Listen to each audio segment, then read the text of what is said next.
Now is make or break time, folks. Make or break for Bitcoin and the markets, right? Because look at this situation. Because I've been warning about this, and we are looking like we're going to turn down and head back into this bull flag area or this range. And if we do turn back into this area, then that's obviously not good news, right? Because look at this. I mean, you don't want this to turn out to be a fake out. If you only spend 1 day close above, and if we close here, this is a Friday afternoon, US time. If we close back inside, then that's definitely a fake out. And then that means very good chance we're going to come and try to retest 100K again, right? Basically, fake outs are not good. And what's causing this? Like in yesterday's video, two things. In yesterday's video, I told folks that one, to watch out for basically a top and tail close and the market, right, wicking back down into this range. And if we get back into this range, then that's not good.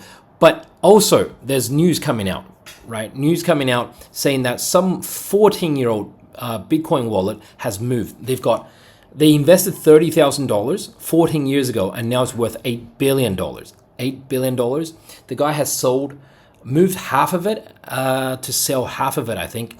And you might say, look, $4 billion is not a lot. It's not a lot. That can be absorbed by the market in like 2 days or something. But I'll tell you this, but that's still not good news, and the market is spooked by this because look at this. Someone has took a serious look at the wallet and found that there was like a Bitcoin cash test transaction first, right? And then an hour later, then the Bitcoin started moving. And usually that means, why would you do the Bitcoin test, right, beforehand? Bitcoin Cash, BCH, test transaction beforehand. So they're speculating that this could be a move that is a hack. That could be a hack. These could be stolen funds. And, you know, the market, do we think that's true or not? The market right now, basically, some folks are buying insurance. Some folks think that could have happened. Look at this. How can you tell? Because if you look at the market, everything's red, right? Everything's red. Everything is down, like Ethereum's down about 3%. So that means all the alts are down about 3% or more, right? Because Ethereum's down like 3%. A lot of them down 5 or 6%. But you know what isn't going down? The quantum resistant coins. Look at this. Two of the coins that I spoke about. One is Quantex. It's had it's still positive in the green, but you can see it was a lot higher earlier today, right? And pulled back. It's spiking up because people fear that this could be a quantum resistant technology that's hacking it. And look at this as well, right? So quantum, even after this run up on today on a dumping day, no pullback on QRL or Quantex, right? No pullback, no dumping on these coins. And that means it is coming from a low base, but it just goes to show that people are nervous that some sort of quantum technology, quantum computing technology could be at work here. These are 14-year-old wallets, worth $8 billion that got moved. So how does this affect Bitcoin and the market going forward? Has Bitcoin topped as 112K? If not, how much are we pulling back to? Before I answer those questions, first let's answer the question of which crypto exchange does Pablo He-Man use? Well, Pablo uses exchange that's non-KYC. That means you don't need to show your ID. That means the exchange can't even see who you are. That means the IRS can't see you. The tax office can't see you. The FBI, the CIA, nobody can see you, right? That's why I made this deal with them on this Pablo He-Man link. Deposit and get a 20% bonus, right? Deposit 100 USDT, get a 20 USDT trading bonus. Deposit 1,000 USDT and get 200 USDT futures trading bonus. And, right, chance to win a MacBook Pro, iPhone 16, Apple Watch just by trading. And even if you're just in the top 20 of the Pablo competition, not the whole exchange, just the Pablo competition, you get to win these prizes. Okay, so now This is for limited time only, finishes on 11th of July. And if you're watching on YouTube right now, then the link is in the description below. But if you're watching this on any other platform, that's okay. Then basically just go and click on my profile page, and you can see there's the stand link or my link tree, and it should be the first deal that pops up because this is a great deal. Okay, let's get back to the markets, folks. But keep in mind, this great deal is only on the Pablo him link. Only on the Pablo link. Okay, so with Bitcoin right now, as I was saying literally in my last video, that if we were to pop back into this range, then that's obviously problematic. Ethereum, let's have a look as well. Again, Ethereum, in my last video, I was saying, look, just be careful if we get this top and tail, and that does look like a top and tail, although we could get it a little bit lower on the close with the green, and now it looks like we could retest this low 2300s or even low 2100s. The people were calling out in my Discord. People were calling out a breakout because most folks been following my charts and been saying, okay, well, Pablo's got this bull flag here, and we close bull. You could call that 1 day close, 2 day close above this bull flag. Are we going to move up? I cautioned that. What I said in my Discord was, watch this, guys. So you have a big move up, right? You have a big move up, and then you have this bull flag area, and you break out of this bull flag, and everyone starts cheering. But let me show you what happened here. This is gold, right? We also have this big move up, right? And you could. This is also a bull flag that I've drawn, right? This one in green. This is also a bull flag, and yet we closed above. That was a solid close above the bull flag as well. Very strong. No wicks or anything, and then another bull flag forming, and then boom, and actually bounced off. This bull flag goes up, and then still pulls back. Right, and I think in fact gold might break down here, break this red line. This red line, just to show you guys how important this is how big this red line is. That's been the support since December last year. It's been 6-7 months on this red trend line, and I think gold's probably going to break that and go to something like 3080 area. That's just to show you guys what these charts can look like and how tricky it can be when Bitcoin does break down.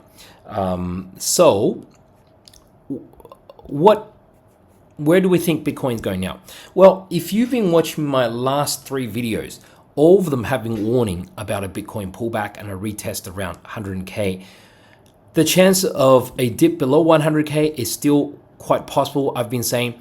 Because in the last few videos, number of videos, I'm not going to repeat it here, but I've been showing folks that whales are kind of selling. I showed the bid versus offer ratio, meaning, you know how if you look at the order book of Bitcoin on places like Binance or Bitunix, these exchanges, then you can see that basically you have Bitcoin price here, but you have sell orders here, you have buy orders here, and the sell orders are much larger, right? Going to 2.5%. If we look 2.5% price-wise both ways, so that means whales are, because whales don't come out and sell at the market. If they did, they would crash the price straight away. So they have to sort of put sell orders a little bit higher, right, and spread it out and try to dollar cost average out. So we've been seeing that phenomenon already. That's why I've been cautioning folks we could turn down. I caution folks here, but then Bitcoin plays tricky, pops up. I caution folks here saying we could get back into this range again, and if we do, then watch out for a retest of 100K with a somewhat chance that can break, back into the 90s.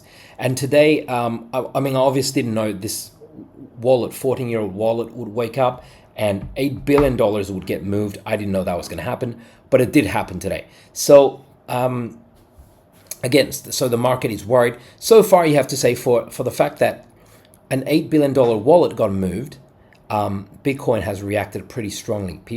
The bulls can take some confidence in saying, oh, well, it didn't move the price much.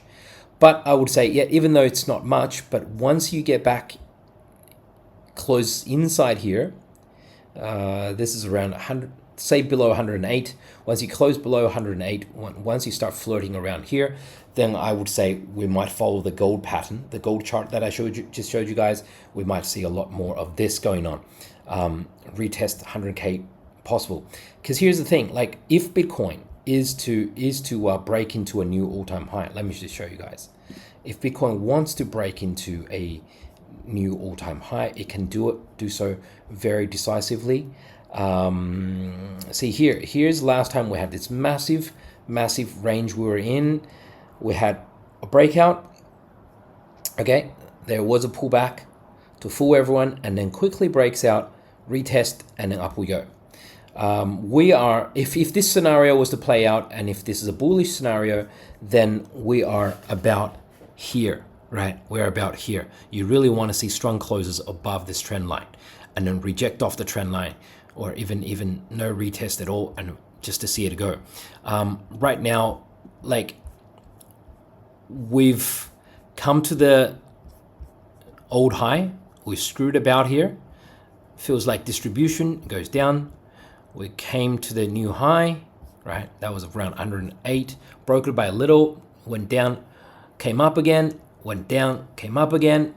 Right now, it's trying to break back into this zone again. I mean, it's just too much dicking around, in my opinion. Of course, I could be wrong, but we want to see a decisive moves. For it to trading here is not good. Overall, even if we do get a pullback into the 90s, I've been calling for mid 90s. We got to 98.1, kind of close to my target. Even if we did dip into the mid 90s or even low 90s, this is 92 here, key support line. See here. This was the breakdown that gave me the 73 target, and we got to 74. So even if we did get here, that's still a very obvious bull trend, because you have a higher high, higher low, and then you can still make a higher high with a blow off top in September to November, as I've been saying. So it is interesting that the market is actually buying some of these quantum resistant coins. So basically, this is a coin, a QRL, I spoke about back in December last year, right? And so far, it's basically gotten back to where it was. And the thing is basically that the market is, it's not that far away from a new high. 96 here. I mean, this is $1.28. If we look at the whole history of QRL, quantum resistant ledger, this is strong. We're kind of up here, right? This is this is like a betting market. You know how when you bet on elections or at the Super Bowl, basically people do. When they put their wager on one team winning or one candidate winning, then you can see the odds change in real time. And this is the odds change in real time. People are betting on this thing possibly being possible. So QRL again looking strong after this major pullback, right? This is something I've spoken about a few months ago. And let's have a look at Quinex, Quant platform, QN platform, and again this one not as strong, but let's see, we're still making some strong moves down from the bottom. There's been a lot of fears about these quantum resistant chains or quantum computing and its threat to Bitcoin. Look, I'm probably one of the few guys who actually talk about this, because everyone else thinks this is just FUD. Everyone else says this is just wants to not think about it. And I've been saying, if you want to hold something into the bear market, if into a recession, into a world war or major wars, major conflicts, then perhaps consider gold. Bitcoin, one of the threats that Bitcoin faces in major world-changing events like this is that we don't even know if it'll stand up to quantum computing or not. Anyways, this is a video I made a few months ago. I've been talking about these coins, and Nels, I think they'll probably become more and more important as time gets on. Okay, thank you for your time, guys. I'll catch you for the next episode.